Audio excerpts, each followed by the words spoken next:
uma jornalista de primeira linha, jornalista investigativa, extremamente responsável. Portanto, quando ela dá esse tipo de entrevista, ela não está falando ao léu, não, né? Vamos a ela, então. No início, que eu acho uma estratégia muito kamikaze da família, é porque o Flávio é, dos filhos, o mais enlameado por todos os crimes da família Bolsonaro. Ele adora dizer que, quebraram o sigilo bancário dele legalmente e não descobriram nada. Isso é mentira. Mentira. Eu tenho a quebra de sigilo. Eu consegui, com fonte. Eu olhei os dados, não fui nem só eu, outros jornalistas olharam também. O Flávio faz inúmeros pagamentos em dinheiro vivo. Esse dinheiro não sai da conta dele. Saiu de onde?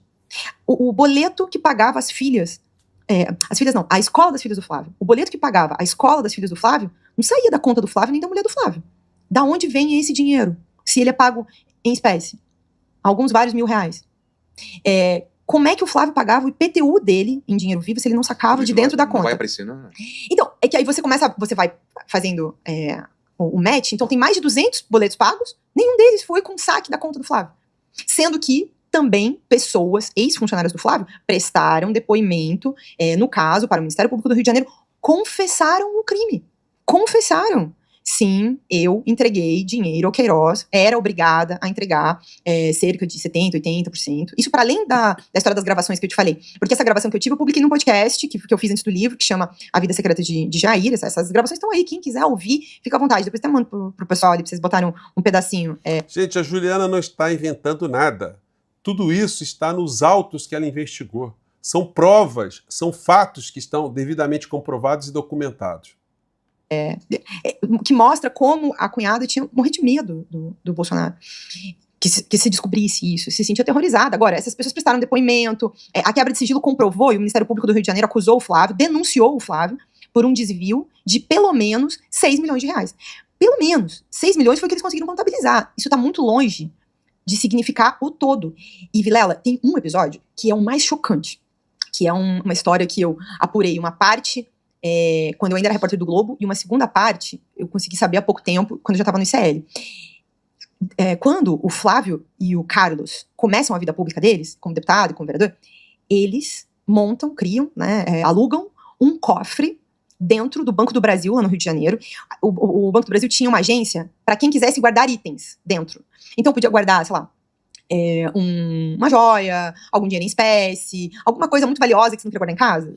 Gente, o que leva dois jovens políticos a abrirem um cofre num banco, né? Se o dinheiro proveniente das suas vidas, eles que eram pessoas que não tinham patrimônio algum, o dinheiro viria apenas dos seus rendimentos enquanto parlamentares. Sobretudo as pessoas guardam joias e dinheiro em espécie, né? Mas sei lá, também vai. Eu me lembro que uma vez eu até ouvi, perguntei o que podia, o que não podia, me explicaram mais ou menos. Guardar lá? Guardar dentro desses cofres. E aí, o Bolsonaro tinha um cofre lá, e o Flávio e o Carlos tinham um outro. E aí, eu fiz uma reportagem com o meu colega lá do ICL, o Igor. A gente, em algum momento, conseguiu parte dos documentos da quebra de sigilo deles, e aí a gente foi checando as datas em que eles iam visitar o cofre, as datas em que eles compraram imóveis.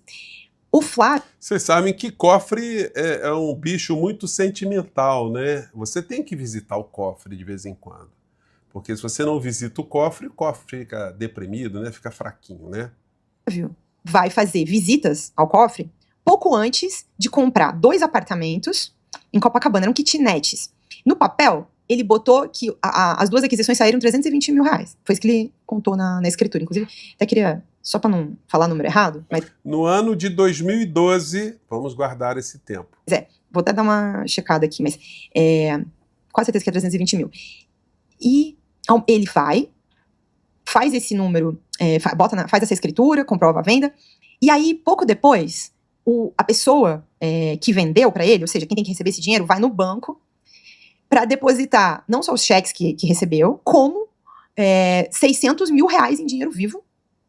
Da onde veio esse dinheiro? Gente, R$600 mil em dinheiro foi que o cara que vendeu os imóveis, ele recebeu em dinheiro além de cheques. Esses imóveis, em 2012, corrigidos para os dias de hoje, nós estamos falando aí mais ou menos R$1.450.000 em dinheiro. Mais ou menos R$700 mil cada apartamento em Copacabana, né? Que ele transitou em dinheiro como se fosse a coisa mais comum do mundo, né? Pouco depois que ele encontrou para fazer a negociação desses imóveis, esse vendedor chega com 600 mil para depositar, que ficou tudo registrado no banco, porque o banco precisou chamar um monte de máquina para contar o dinheiro. Então, com 600 mil reais, gente, pensa, sabe o que é 600 mil reais? Lembra das malas do assessor do Temer que ele carregava do Aécio? Tinha 500 mil. Ali, então, assim, para você andar com esse dinheiro, o perigo, o volume disso. Onde é que a gente está acostumado a ver esse volume de dinheiro? Onde é que você vê isso? Você vê isso com. Será que tem algum bolsonarista que acredita mesmo nessas histórias? Que essa gente é honesta, que essa gente não praticou nenhuma falcatrua? Eles acreditam. Agora, eles não têm nem no que acreditar, porque o Flávio Bolsonaro não dá explicação sobre isso que ela está falando aqui, né? Traficante.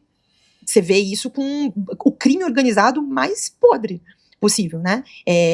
Tem também algumas cenas, né? O Gedel, com várias malas de dinheiro, os milhões que foram encontrados num apartamento. Mas assim, quem tem 600 mil reais? Cara, eu não devo ter 100 reais, eu acho, na minha carteira ali. Todo mundo paga, é um perigo. Hoje tem Pix, antigamente tinha TED. Mas a família Bolsonaro sempre teve alergia a TED, a Pix. Eles não... aparentemente, sistema bancário... Quando eles são perguntados sobre isso, qual é a justificativa sobre o dinheiro vivo? Pô, várias vezes o Bolsonaro, de que tem?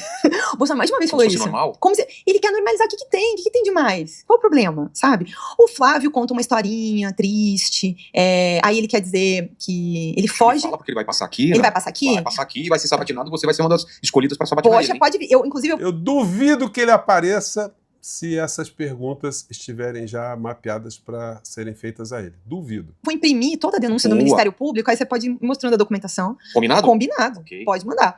Porque o Flávio nunca respondeu, ele chegou a prestar um depoimento para o Ministério Público, e aí ele resume, e eu tenho essa gravação também, ele fala assim, que...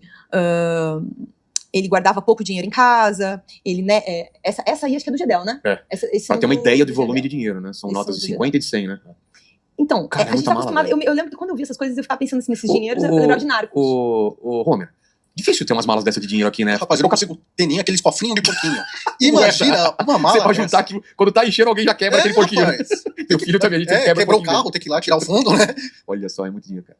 É muito dinheiro, e assim, vocês, né, cara... Alguma vez na vida vocês andaram com 5 mil reais, 10, 15? Não, morro de medo, né, de andar com... Não, cara, eu não lembro de ter sacado valor pra comprar nada. Sempre Gente, Pix, transferência, é normal ordem de pagamento, pra você comprar, talvez você vai comprar um dinheiro, você vai passar no exterior, você vai precisar comprar euro, você compra dólar, aí tem uma conversão que não nos é favorável. Mas é isso, você vai sacar o quê? Ali na hora já, né, você saca e compra, um negócio que não sai de dentro do banco com isso. Hoje em dia nem saca, eu acho que mais, você só transfere, né, tem um esquema lá hoje. Foram 638 mil reais em dinheiro vivo, na época, esse dinheiro que o Flávio pagou por fora dessa negociação. O total que ele botou na compra dos apartamentos era cerca de 400 mil reais. Ele deu cheques no sentido de 310 mil. Então, assim, muito dinheiro por fora das operações. Isso é uma outra coisa comum. Você via na escritura declarar tanto, mas os imóveis estavam abaixo do valor, e aí aparecem esses pagamentos por fora. Isso tem nos imóveis do Flávio, tem nos imóveis do Carlos, tem nos imóveis do Eduardo. Todos eles fizeram compras com dinheiro vivo em alguns apartamentos quitaram totalmente, outros uma parte, mas todos eles, inclusive o senhor Eduardo Bolsonaro também. E aí quando você pergunta, o que eles respondem? Eles não respondem, eles fogem dessa resposta. Aí o Flávio tem uma... Eu toquei bastante sobre também os votos, né, não lembro, não sei, pô, na campanha, certeza que eles vão bater muito em rachadinha, dinheiro vivo, a votação e tudo, e ele vai ter que responder. Você viu a casa onde o Flávio tá morando? Tem foto, não sei. Mostra a casa do Flávio. Essa casa do Flávio, eram 6 milhões de reais a mansão onde ele está morando agora, a casa onde ele mora agora, a mansão do Flávio. O Flávio, como que o Flávio tem essa casa? Ele não tem como ter essa casa com o dinheiro que ele juntou. Caramba, é isso? Sim. Cara, é uma baita mansão, hein? São 6 milhões de reais. E eu acho que é mais do que 6 milhões, né? 6 milhões foi o que foi registrado. 6 milhões foi o que foi registrado. Sei de valores de casa, eu acho que não vale mais do que 6 milhões. Foi na casa do Peter Jordan, que é menor do que ela, e não é 15 milhões, rapaz. Então aí... Eu vou te falar que eu tenho uma igual. E quanto vale? No The Sims. E olha só, ele tinha financiado no BRB, que agora, né, tá aí nessa confusão do Master, 3 milhões, ele já quitou isso, ele comprou essa casa em 2021, já tá paga. Da onde veio, né, esse dinheiro? E aí parte dessa casa foi paga com um apartamento que ele tinha no Rio de Janeiro, que comprovadamente tem dinheiro do desvio, do esquema de rachadinha, então ele lavou dinheiro comprando essa casa.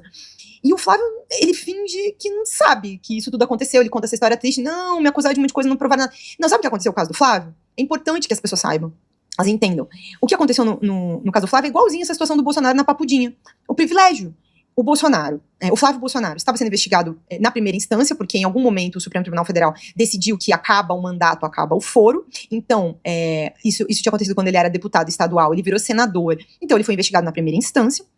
E aí, o juiz do caso, que era o juiz Flávio Itabaiana, ele decidiu, a partir de um pedido do Ministério Público, quebrar o sigilo bancário do Flávio. O Ministério Público pediu e o juiz deu.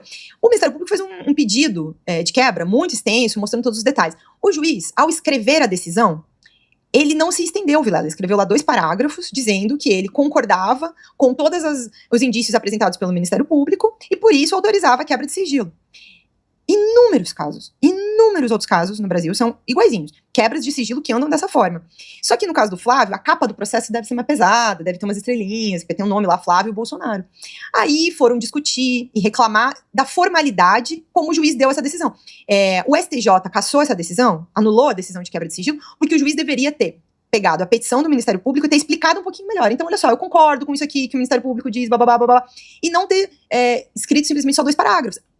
Gente, foi muito esquisita essa história, né? Mas ela não está de toda sepultada, não. Nesse período eleitoral aí, essas histórias todas vão voltar à tona novamente. Parabéns a Juliana Dalpiva, eu acho que ela vai ser convidada para outros podcasts, a gente aqui no nosso portal também vamos convidá-la.